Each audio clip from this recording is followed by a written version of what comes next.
በ13 ቀን የምናከብረው በዓላችንም መልአኩ ቅዱስ ሩፋኤልን ነው። ታሪኩም እንዲህ ነው። ሩፋኤል ማለት ሰውም ሆነ እንስሳ በሚወልዱ ጊዜ ማኅፀናቸውን የሚፈታ የምህረት መልአክ፣ ዓመት እስከ ዓመት የተጸለየውን ጸሎት የሚያሳርግ የመንግሥተ ሰማያትን በር ቁልፍ የያዘ ነው። አንድ ጦቢት የሚባል ሰው ነበር። እርሱም ከዕለታት አንድ ቀን መንገድ ሲሄድ አንድ ሰው ሙቶ አገኘው። ጦቢትም የሞተ ቅበሩ፣ የታመመ ጠይቁ የሚለውን አሰበና ቀበረው። ከቤቱም ሳይደርስ መሸበት። ከዛፍ ስር ተኛ። ወፍ ከዓይኑ ላይ ኩሱን ኳሰበት፣ ዓይኑም ታወረ። በዚያችም ሌሊት ከቀብር ተመለስኩ።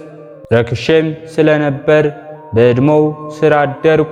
ዓይኖቼ ግን ተገልጠው ነበር። በዕድሞው ላይም ወፎች እንዳሉ አላወቅኩም።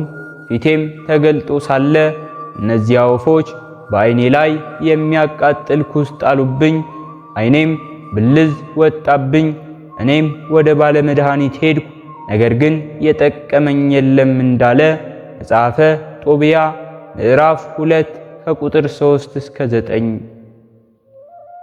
ለጦቢትም ከደግነቱ የተነሳ እግዚአብሔር መልአኩ ቅዱስ ሩፋኤልን ይረዳው ዘንድ አዘዘው። ሩፋኤልም እንደ አሽከር ሆኖ ለጦቢት 30 ዓመት ሲረዳው ኑሯል። ሁለተኛም ወለተ ራጉኤል የምትባል አንዲት ሴት ነበረች። እርሷንም ጋኔን ከላይዋ አድሮ ባል ስታገባ እየገደለ እርሱ ባል ሆኖ በጊዜው ስታገባ ይገልባት ነበር። ወለተ ራጉኤልም መልአኩ ቅዱስ ሩፋኤል ሆይ ይህ ባሎችን የሚገልብኝ ነገር እባክህ አጥፋልኝ ብላ ለመነችው። ሩፋኤልም አንተ መንፈስ ርኩስ ውጣ ብሎ አወገዘው። ያ መንፈስ ርኩስም መልኩን ከሰል አስመስሎ ወደቀ። ወለተ ራጉኤልም ባል አግብታ 7 ልጆችን ወለደች። መጽሐፈ ጦብያ ምዕራፍ 8 ከቁጥር 1። ሦስተኛም በቆሮስ ደሴት አንዲት በመልአኩ ሩፋኤል ስም የታነጸች ቤተ ክርስቲያን ነበረች። አሳ አንበሪ ከባህር ተነስቶ ይገለብጣት ሲል መልአኩ ቅዱስ ሩፋኤልም በጦር ወግቶ ገሎ አድኗታል። ጸሎቱ፣ በረከቱ፣ አማላጅነቱ ከሁላችን ጋር ትሁን። ጸጋ ኢየሱስ የተባለው ኢትዮጵያዊ ታላቅ ጻድቅ ዘርአ ብሩክ ያረፈበት ቀን ነው። ታሪኩም እንዲህ ነው። አባቱ ደመ ክርስቶስ፣ እናቱ ማርያም ሞገሳ ይባላሉ። ሁለቱም ሰዎች በሃይማኖታቸው የጸኑ በጸሎት የተወሰኑ ደጎች ነበሩ። በፈቃደ እግዚአብሔር ይህን ጻድቅ ዘርአ ብሩክን ነሐሴ 27 ቀን ወለዱት። በሥርዓተ ሃይማኖትም ማሳደጉት። የቤተ ክርስቲያንን መንፈሳዊ ትምህርት አስተማሩት። የዚህን ዓለም ኑሮ በመናቅ ብሕትናውን መረጠ። ከዲቁና እስከ ምንኩስና ሥልጣነ ክህነት ተሰጠው። ከዕለታት በአንዲት ጥምቀትም 7 ቀን በሥላሴ ስም ከተሰራች ቤተ መቅደስ በጸሎተ ዕጣን ሲያገለግል 3 የሚያበሩ ወርቆች አገኘና ዋጣቸው። ልቡ በመንፈስ ቅዱስ ተዋጀ። ሥላሴ በወርቅ አምሳል ተገለጡለት። ከዚህ በኋላ ከዛሬ ጀምሮ ስምህ ጸጋ ኢየሱስ ይሁን ብለው ሰየሙት። እርሱም ሰገደና ተባረከ። ፊቱም እንደ ፀሐይ አበራ። 12 ክንፍም ተሰጠው። ከዚህ በኋላ ወደ ፈለገው ቦታም በክንፎቹ እየበረረ ገዳማትንም ይጎበኝ ነበር። ወደ ሰማይ በመብረር ከሥላሴ መንበር ሰግዶና ተባርኮ ይመለሳል።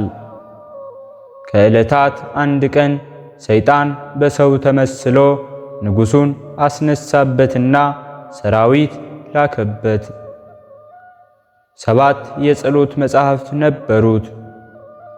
ግዮን ለሚባል የውሃ ምንጭ አደራ ሰጥቶት ከባህሩ ቀብሮ ውስጥ የሁለታችን ምስክር እግዚአብሔር ይሁን ብሎ ከንጉሡ ሰራዊቶች ጋር ወደ ንጉሡ ቀረበ። ንጉሡም 5 ዓመት አሰረው። እስር ቤቱም ተናወጸ። ንጉሡም ተረበሸ። ዘርአ ብሩክን ፍቱ ብሎ አስፈታው። ዘርአ ብሩክም ዓለምን ዙሮ ሲያስተምር ዓለምን አቅፈው የያዙ ቤሄሞትና ሌዋታን የሚባሉ ዘንዶዎች አሉ ወይም አሳ አንባሪዎች ይላል። ከሆዳቸው ውስጥ ገብቶ ጥርሳቸውን ቆጥሮ ቁመታቸውን ለክቶ ወጣ ይላል። የፈጠርናቸውን ሁለቱን እንስሳት ጠብቀህ ያንዱን ስሙን ብሄሞት እርሱን አልከው፣ የሁለተኛውን ስሙንም ሌዋታን አልከው እንዳለ መጽሐፈ ዕዝራ ምዕራፍ 4 ከቁጥር 49። ከዚህ በኋላ ወደ ግዮንም ተመለሰና ወደ ፈጣሪው ጸሎት አደረሰ። ግዮንንም የሰጠሁሽን መጽሐፍ መልሽ ሲል ግሽ አባይ አላት። መጽሐፉንም ወደ ድንበር ገሳችውና ወጣ። ስለዚህም ነው ግሽ አባይ የተባለው። ከመጽሐፉም ደረቅ አፈር ቦለል እያለ የታላቁን ጻድቅ ተአምር ያዩና የሰሙ አደነቁ። ዜናውም በሁሉ ዘንድ ተሰማ። ቦታውም ግሽ አባይ ተብሎ ተጠራ። በአሁኑ አጠራር ምስራቅ ጎጃም ሰከላ ወረዳ ነው። ኢትዮጵያ መጽሐፉ ከተገኘበትም ቦታ ቤተ ክርስቲያን ተሰርቶበታል። መጽሐፉ የተገኘበት ጸበል ሆኖ ዛሬ ሕሙማን ይፈውሳል። ከዚህ በኋላ ዕለተ ሞቱ ደረሰና እግዚአብሔር የምሕረት ቃል ኪዳን ሊሰጠው ከአእላፍ መላእክት ጋር ወረደና ወዳጄ ዘርአ ብሩክ ሆይ ደስ ይበልህ፣ ከዚህ ከአላፊው ዓለም የምታርፍበት ደርሷልና። ወዳጄ ሆይ በዚህ ዓለም ረሃብ ቸነፈር ቢሆን በአንተ ስም የታመኑት ከማንኛውም ችግር እሰውራቸዋለሁ። ዓለም ሁሉ በጸሎትህ ይድናል። ፈጽመው ቢበድሉ ኃጢአታቸውን እደመስሳለሁ። ነፍሳቸውን ከቅዱሳን ሰማዕታት ጋር በገነት አኖራቸዋለሁ። 400 አህዮች የሚጭኑትን በእህል ፍሬ ቁጥር ልክ በምድር ባሉ ኃጥአን የምሕረት አስራት እሰጥሃለሁ ብሎ ዳግመኛ ቃል ኪዳን ሰጠውና የእረፍት ጊዜው ሲደርስ መልአከ ሞት ወደ እርሱ መቅረብ ተሳነውና ወደ ኋላው ተመለሰ። ታላቁ ጻድቅ ዘርአ ብሩክም በነገሩ ተገርሞ ፈገግ አለና ታጥቦ ተገንዞ መልአከ ሞትን ጠርቶ ከትንሽ ጊዜ በኋላ በተወለደ በ482 ዓመቱ ጥር 13 ቀን ነፍሱ ከሥጋው ተለይቶ አረፈ። ጸሎቱ፣ በረከቱ፣ አማላጅነቱ ከሁላችን ጋር ይሁን። ሕሊናችን በማሰባሰብ አባታችን ሆይ እንበል። አባታችን ሆይ በሰማያት የምትኖር፣ ስምህ ይቀደስ፣ መንግሥትህ ትምጣ፣ ፈቃድህ በሰማይ እንደሆነች እንዲሁም በምድር ላይ ትሁን። የዕለት እንጀራችንን ስጠን ዛሬ፣ በደላችንንም ይቅር በለን እኛም የበደልነውን ይቅር እንደምንል፣ አቤቱ ወደ ፈተናም አታግባን ከክፉ ሁሉ አድነን እንጂ መንግሥት ያንተ ናትና ኃይል፣ ክብር፣ ምስጋና ለዘላለሙ አሜን። እመቤታችን ቅድስት ድንግል ማርያም ሆይ በመልአኩ በቅዱስ ገብርኤል ሰላምታ ሰላም እንልሻለን። በሐሳብሽ ድንግል ነሽ፣ በሥጋሽም ድንግል ነሽ። አሸናፊ እግዚአብሔር እናት ሆይ ሰላምታ ላንቺ ይገባሻል። ከሴቶች ሁሉ ተለይተሽ አንቺ የተባረክሽ ነሽ፣ የማኅፀንሽን ፍሬ የተባረከ ነው። ጸጋን የተመላሽ ቅድስት ሆይ ደስ ይበልሽ፣ ልዑል እግዚአብሔር ካንቺ ጋር ነውና ከተወደደው ልጅሽ ከጌታችን ከመድኃኒታችን ከኢየሱስ ክርስቶስ ዘንድ ይቅርታውንና ምሕረቱን ለምኝልን ኃጢአታችንንም ያሰርይልን ዘንድ ለዘላለሙ አሜን። ስለነበረን ጊዜ ሁሉ የአምላካችን የልዑል እግዚአብሔር ስሙ ዛሬም ዘወትርም የተመሰገነ ይሁን። አነሳስቶ ላስጀመረን አስጀምሮ ላስፈጸመን ለልዑል እግዚአብሔር ምስጋና ይሁን።